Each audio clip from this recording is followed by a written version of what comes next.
Okay, so what are the keywords you can use with the test? So there are multiple keywords. The already first keyword I already given in the data provider annotation. So first keyword is a data provider. So this keyword is used to map between data provider and test method. The syntax is test. So data provider equal to data provider name / data provider method name you can give. That's the purpose of this keyword. So depends on groups. So the list of groups, this test method depends on. So test bracket depends on groups equal to curly bracket inside the group name. The group name. Public void. So the group you can use. So public void. So you can give this. That means this test method depends on this group. What is mean by this depends on? First, this group related test cases will execute. If those are passed all, then this method will execute. So that means you are setting the dependency. You are setting the condition based. If this passes, then only execute this, you are telling. If this fails, this will skip automatically. That is the purpose of depends on groups. Next, depends on methods. Depends on methods. The list of methods, this method depends on. The list of methods, this method depends on. So test depends on methods. So curly bracket, you can specify method 1, method 2. That means this method depends on these methods, method 1 and method 2. If any one fails also, this D method won't execute. If both are passed, or you don't need to declare 2. You can declare only one method also here. But if this is the precondition, this should execute first, then this will execute. Automatically, when you set the dependency, the meaning is, okay, first this method will execute. Then it will come to here. Directly, it won't come here, the cursor. First, it will go here, and this method will execute. If one more method is there, then cursor will go to that method. That method will execute and take the status, pass or fail. And if both are passed, then it will come. If any one fails, or the method you mentioned one failed, then this method will skip. This will mark as a failed, and this will mark as a skipped. So that is that depends on methods. So that you can even set the priority also with this. If we set the dependency. So that's the advantage with the depends on method, very powerful keyword. Always run it. So always run. If we set to true, this test method will always going to run. Even the depends on method fails also. Even you can use always run independently, or you can use with the depends on methods also. Suppose when you can use this always run is, so you declared this method is failed, but still the favorable conditions are available for this method. You can continue execution this method also. Such cases, what you can do, you can write comma, you can put a comma here after this curly, this one more parameter you are specifying here, right? Comma, you can write always run equal to true. Then even this fails also, this will execute. That purpose you can use always run equal to true. Wherever you specify always run equal to true, that annotated method will execute. Not only for test method, you can use before class or before method or before group. So anywhere that will execute always. That's always run equal to true means. So test always run equal to true. depends on methods T. That means T1 depends on T. Now, if T fails, T1 will execute because you mentioned always run equal to true. If you don't mention T1 fails, T fails means T1 will skip. But if you specify always run equal to true means you are telling, okay, irrespective of this status, execute this. That's the meaning of always run equal to true. Next, description. You want to describe about your method. So you can use a description keyword at the rate test description equal to write small description about the method. So enabled it. So whether you want to execute this current test method or class, you can mention at the rate test enabled equal to false. If you specify, then that will be skipped automatically. So enabled equal to by default true. You have to write explicitly enabled equal to false. Then that test method won't consider for execution. So expected exceptions. So list of exceptions that a test method is expected to throw. If no exception or a different than one on this list is thrown, then the test will be marked as a failed.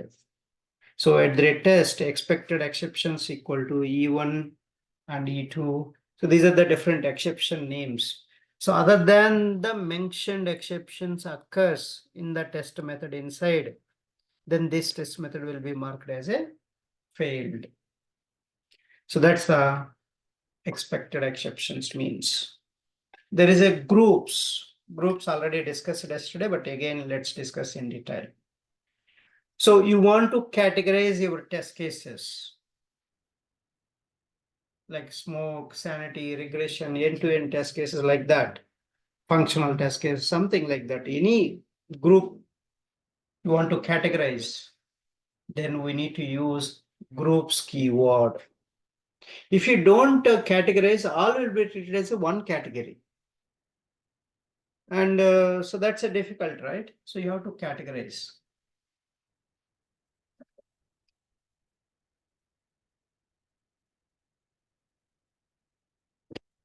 So that grouping you can do with a groups keyword. See here. So at the rate test, groups equal to the group name.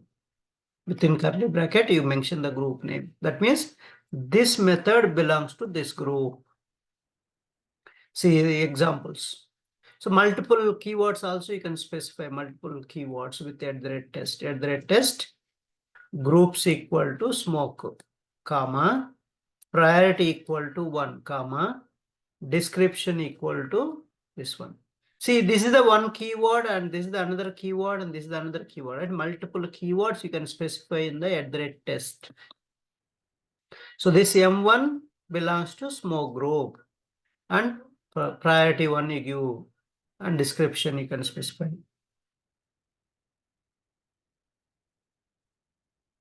So we can create a multiple groups as well. So at the rate test groups equal to group 1, comma group 2 and this is the so this method belongs to group 1 and group 2 also. So like this you created multiple groups in your entire test cases, right?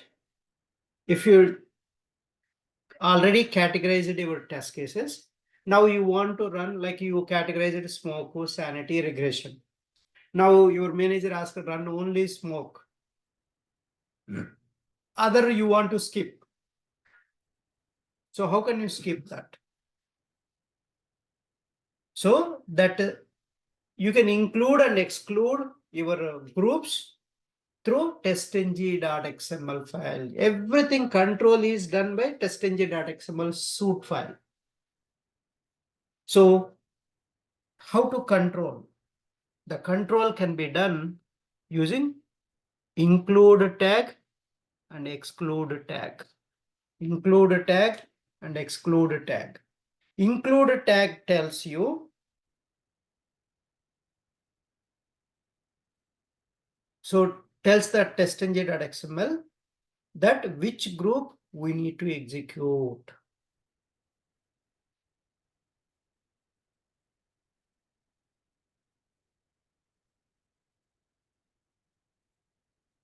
Exclude tag tells you which group we have to skip.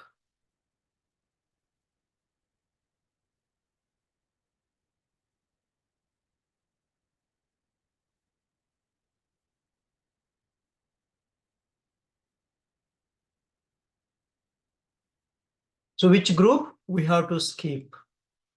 So that is the include and exclude tag. And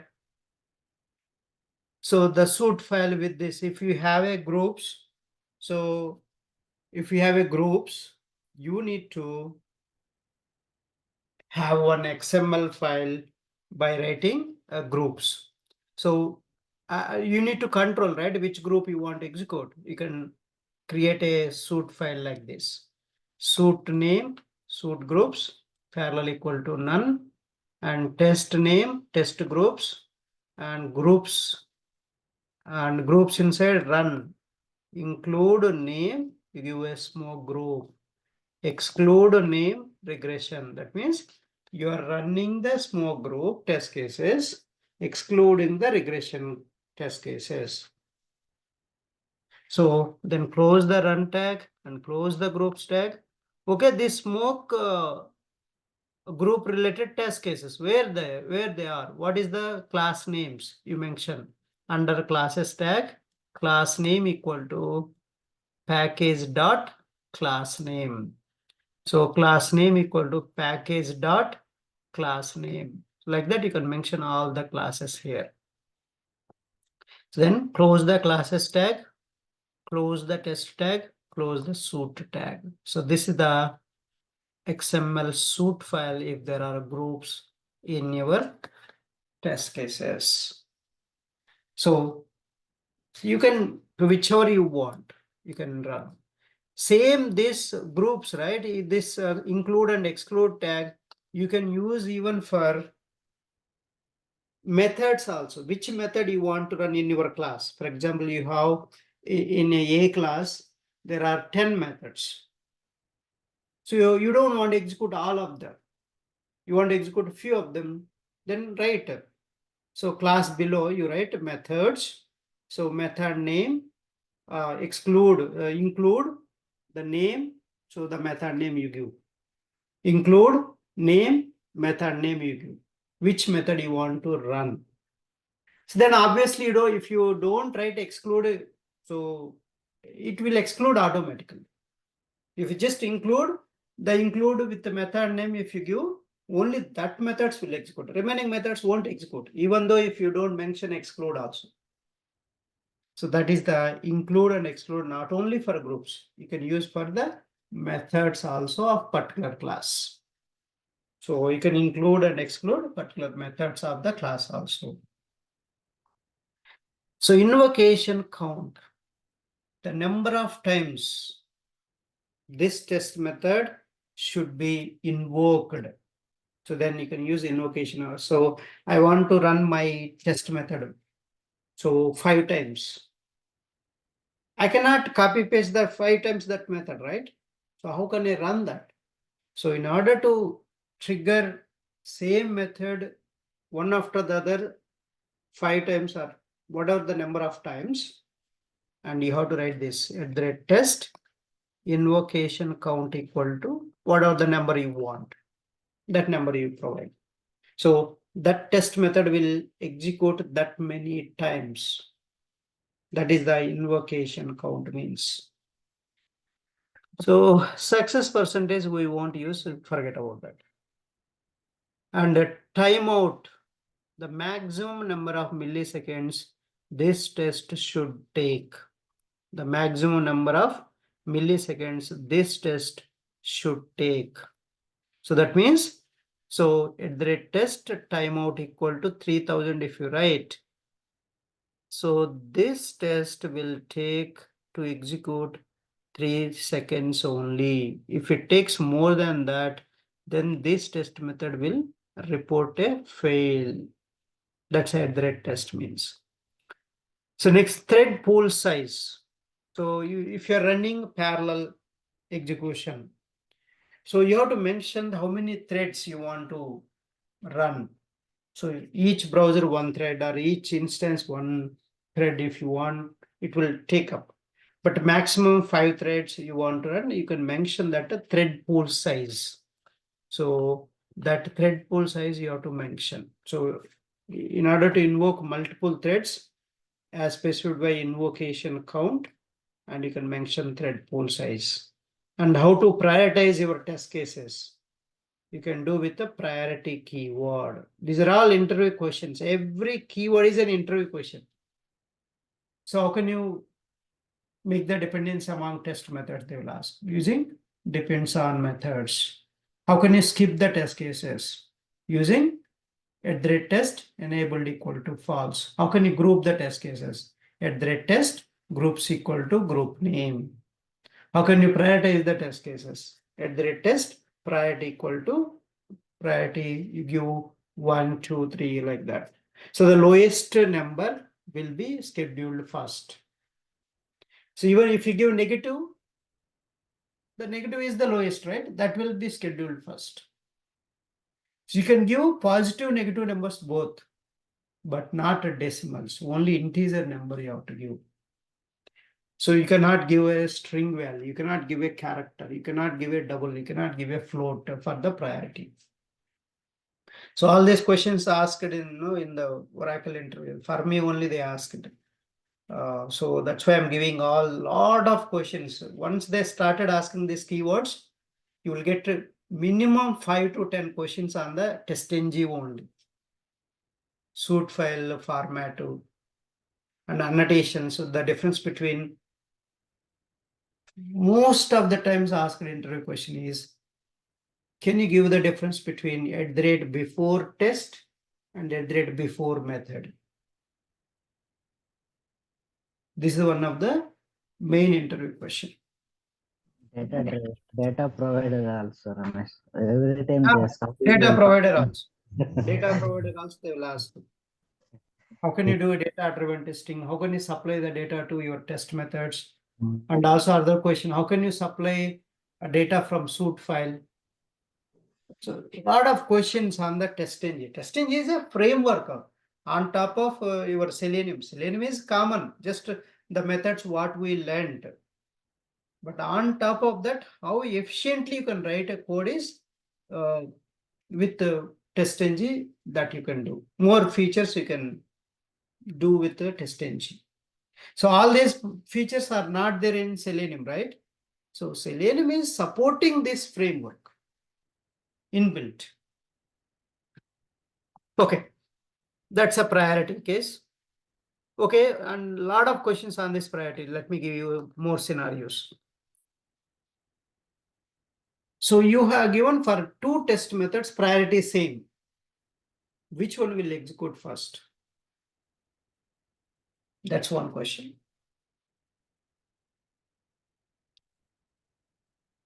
So I have given same here also priority 1, here also priority 1 I have given. But now which one will execute first?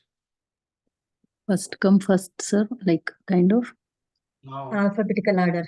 Name. Alphabetical order of the method name. Now tell me which is the alphabetical order of these methods? Q1, L1, L1. L1 will execute first. Okay. That's one question. And another questions they will ask. I have 5 methods in my class. 2 methods doesn't have any priority mentioned. Remaining 3 priority mentioned. So which one will execute first? Priority mentioned one, priority not mentioned one. Priority mentioned one will execute first, then Priority not mentioned one. Yeah, Lakshmi is correct. Priority not mentioned one will execute first. Why? They will treat it as a priority 0. Oh. Okay. And also the alphabetical order. Again, those 2 methods also alphabetical order. Again, they will take alphabetical order of the method name. First, priority not mentioned one will execute first in the alphabetical order. Then it will come to priority mentioned one. So everybody will think like Muni. So what people will think, okay, first priority will take priority first, but not like that. First One non-priority set methods will execute first. Generally, priority will give purpose of giving. Yeah. Yes. Generally, will feel like that, but that's Yes. not the case here. until unless the priority mentioned one was not in negative, then this will come to first, Ramesh. Yes. Okay. We need to try that scenario also, because I never tried that. So negative, basically, if you don't give, it will take a priority as a 0. But if you give negative, what will happen? We will try that. I never tried that combination, but we'll try. Okay. So that's the lot of scenarios they will ask on the priority. Okay.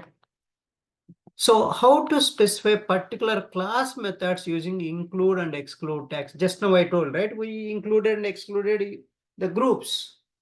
Now you can include, exclude methods also of particular class. So like this. So groups I have given here: suit, test, groups, run, exclude this group, include this group, and close the groups. Then from these classes. So see that classes, class name, package dot class name. So in this class, I want the method to run only this one, test method, and exclude the method test2. Then close the methods and close the class. See, this is the one class only. Then next class you can mention. So this class I want to execute only this one. I want to skip this one. So that is the how you can even skip, include your methods of a particular class. So then we have it. So after all this, we have a TestNG reports. There are three types of reports are there. Emailable report, index.html report, and default test.html report. These are the three reports we will get automatically by TestNG. Once you run your test case, you will get a test output folder will generate. That folder inside, you have three reports: emailable report.html, index.html, and default test.html. These are the three reports we'll do. So why do you need reports? So reports helps you to identify whether your test case, so what is the status? You want to know, right? Pass or failed, skipped, what is the status? To know the status of your test case, you need a reports. So to calculate the time taken by each test case, so that you can find out the ROI, return of investment. That's a mandatory, right? For how much time it is taking. So that is because the resources unnecessarily it will occupy. So that you can calculate the ROI with this reports. You can share automation reports with your team and clients as well as so to share the status of testing progress with these reports. You can share the test report to all the team members or project stakeholders, project managers, for everyone. So that really helps them, right? So you need to do that. TestNG will provide three types of reports I already mentioned. So I don't want that again. So how to run test parallel tests and classes and methods? So how can you, this is another interview question. How can you execute test cases parallelly? You can execute test cases parallelly using a parallel attribute. So you have to use a parallel attribute in the suit to tag. See, I clearly mentioned the parallel attribute on the suit tag can take one of the following values. See, suit name attribute, parallel attribute equal to methods, thread count equal to 5. So that means you are running with this, you are running methods parallelly. So there is one more suit name, my suit parallel equal to test. So you can run tests parallelly, test tags. Basically, test means test tags parallelly you can run. You can run classes parallelly by mentioning parallel equal to classes. How can you run classes parallelly? They will ask you, you tell. So parallel attribute we have to specify as a classes. How can you run? So browser compatibility or different browsers, you can mention parallel equal to test, and then you can run different browsers your test cases. So this is the how to run a parallel execution. So there are assertions. So we have assertions. These are hard assertions. Assert equals we have seen in JUnit also. And assert equals expected result and actual result.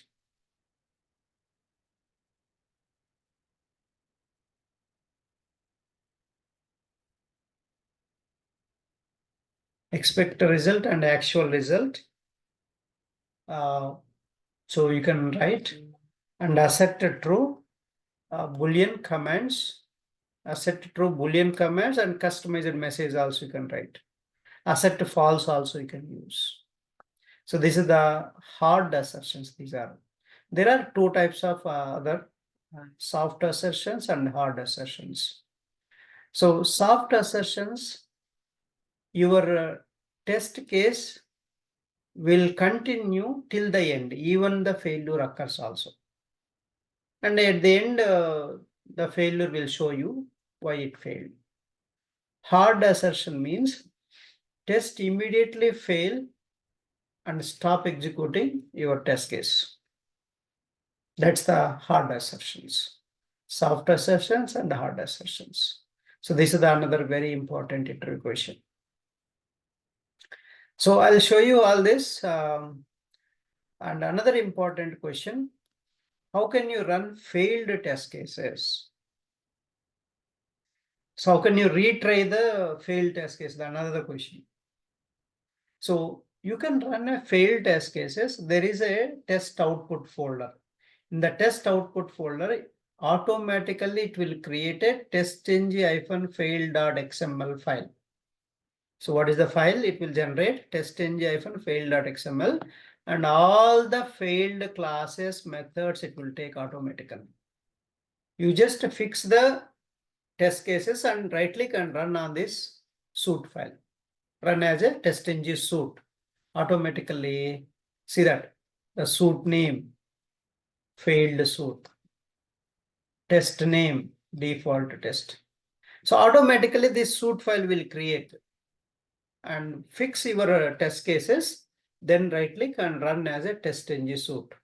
So then it will work on the failed test cases. Only failed test cases you can run, not all the passed one again. So that's what the question they will ask. I have 100 test cases. So 80 test cases passed, 20 test cases failed. How can you run them? That's what the question they will ask. So you check each test case why they failed, and any locator issue, fix it. And then with that 20 test cases, it will create a suit file under test output folder inside with a name. So testng-fail.xml, and fix all the test cases and see why they are failing. And then right click on this suit file, run as a testng suit. It will run. So that's the how to run a failed test cases.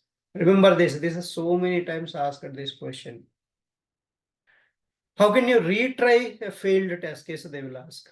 There is a iRetry analyzer interface annotation is there. There is a retry method is declared as an abstract method. Interface as an abstract method. That method we can implement in our classes. then automatically it will pick up.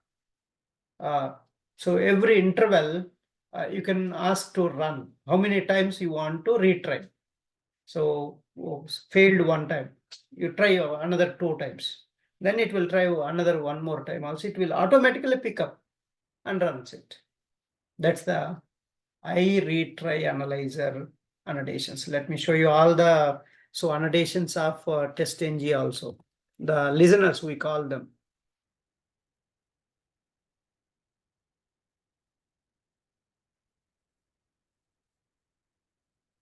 So TestNG documentation. So we have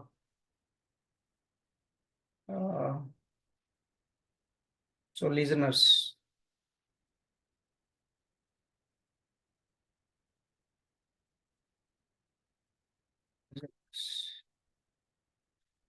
TestNG listeners we have.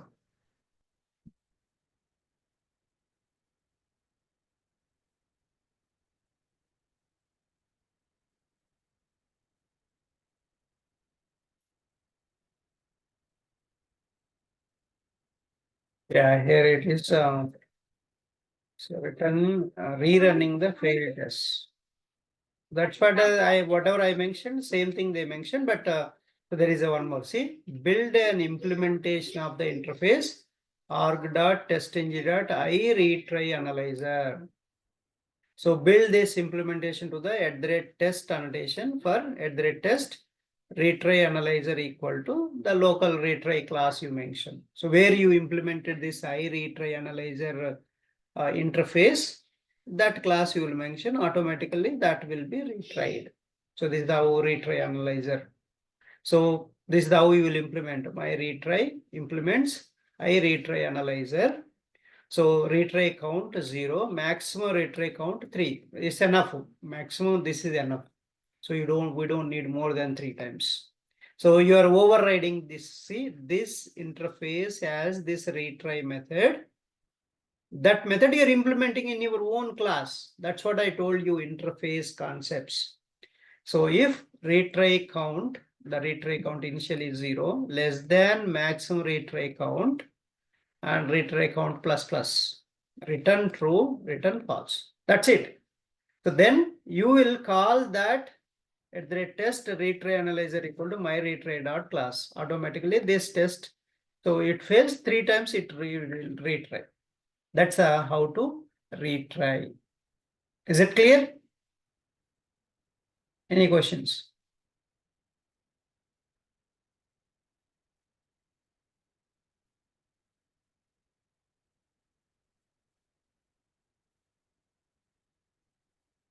So TestNG listeners.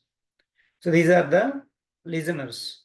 So basically, listeners, there are several interfaces that allow you to modify TestNG's behavior. Why listeners will use? To modify the TestNG's behavior, you will use these listeners. So we have so many listeners we have. So I annotation transformer, I alter suit listener, I configuration listener, I data provider listener, I execution listener, I execution visualizer, I hookable, I configurable, I invoked method listener, I class listener, I method interceptor, I data provider interceptor, I reporter, I suit listener, I test listener. We are going to use these I reporter, I suit listener, I test listener. These are the annotations we are going to use. See, there are methods, I test listener. So if you go to this Java documentation, see, I test listener has methods, lot of methods, on finish, on start to, so on test failed with the timeout to, on test failure, on test skip to, on test start to, on test success. That means, so this test methods will be invoked. So you don't need to write for every class. One time you implement these methods, automatically these methods will invoke. So if for your test case is successful, automatically this on test success will skip, will call. So on test start, before starting your test method, this test will automatically invoke. On test skipped. For example, your test method is skipped. So what you want to do? Then automatically it will come to this method. On test failure. So for example, your test method failed. So what you want to do on failure of your test case? Generally, we'll take screenshots, logs. So that you can implement in this on test failure method. So this is the all no, different annotations. You can have I test listener, I suit listener, I reporter. So these are the, then once you have a listeners implemented, you have to call in your suite file listeners, listener name. So you have to give where that listener is there. So whichever the listener you implement, that listener class name you have to mention. And rest of the test tags you have to mention all this. So this is the how you can specify listeners. Okay. So that's all. And then next class, we can write the programs.